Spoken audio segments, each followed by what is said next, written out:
Hello नमस्कार सबैजनालाई सन्चै हुनुहुन्छ होला। आज म हजुरहरूलाई काठमाडौँ स्थित रहेको पशुपतिनाथ मन्दिरको माहौलसँग साक्षात्कार गराउँदैछु। हिजो बेलुका हामी पशुपतिनाथ मन्दिर पुगेका थियौँ। मेरो बाबाको नाममा दीप प्रज्वलन गर्नको लागि हामी त्यहाँ पुगेका थियौँ। अधिराज्यभरिबाट पाल्नुभएका भक्तजनहरूको ठुलो भिडभाड थियो मन्दिर परिसरमा। मन्दिर वरिपरिका कुनै पनि स्पेसहरू खाली थिएन। धेरै भिडभाडहरू हामी यहाँ देख्न सक्छौँ। आज बाला चतुर्दशी पर्व सद्बीज छरेर मनाइएको छ। प्रत्येक वर्ष मार्गशीर्ष कृष्ण चतुर्दशीका दिन बिहान यो पर्व मनाउने गरिन्छ। पशुपतिनाथ मन्दिर सहित देशभरका शिवालय परिसरमा दिवंगत पितृहरूको दोषबाट मुक्त मिल्ने विश्वासमा सद्बीज छर्ने गरिन्छ।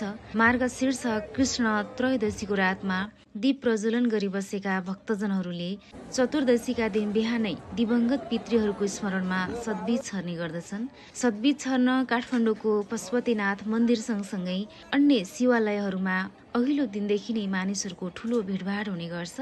हिजो रातभर जागराम बसेर भजन कीर्तन गरेर दीप प्रज्वलन गरे पश्चात आज बिहान सद्बीज छर्ने चलन रहिआएको छ। सद्बीजमा सप्तबीज हुन्छन्, जसमा धान, गहुँ, मास, मुगी, कागुन र सामाको बिउ मात्र होइन, कुनै कुनै ठाउँमा कागती, निबुवा, सुन्तला, स्याउ, उखु, अम्बा, केरा सहित तिल, चना, मकै पनि सद्बीजमा प्रयोग गर्ने गरिन्छ। आज बिहान स्नान गरेर चोखो र श्रद्धापूर्वक मनले सद्बीज छर्नका लागि शिवालय नजिकका जङ्गलहरूलाई छान्ने गरिन्छ। त्यसै गरी काठमाडौँमा पशुपतिनाथ र यसको छेउछाउमा रहेका किराँतेश्वर महादेव, गौरीघाट, गुह्येश्वरी, आर्यघाट, स्लेमान्तक वन लगायतका स्थानहरूमा सद्बीज छर्नको लागि दर्शनार्थीहरूको भिडभाड हुने गर्छ। यस वर्ष पनि हिजो बेलुका दीप प्रज्वलन गरेर आज बिहान सद्बीज छरेर यो पर्व मनाइएको छ। सबैजनालाई बाला चतुर्दशी पर्वको अवसरमा धेरै धेरै शुभकामना। धन्यवाद। नमस्कार। Bye bye.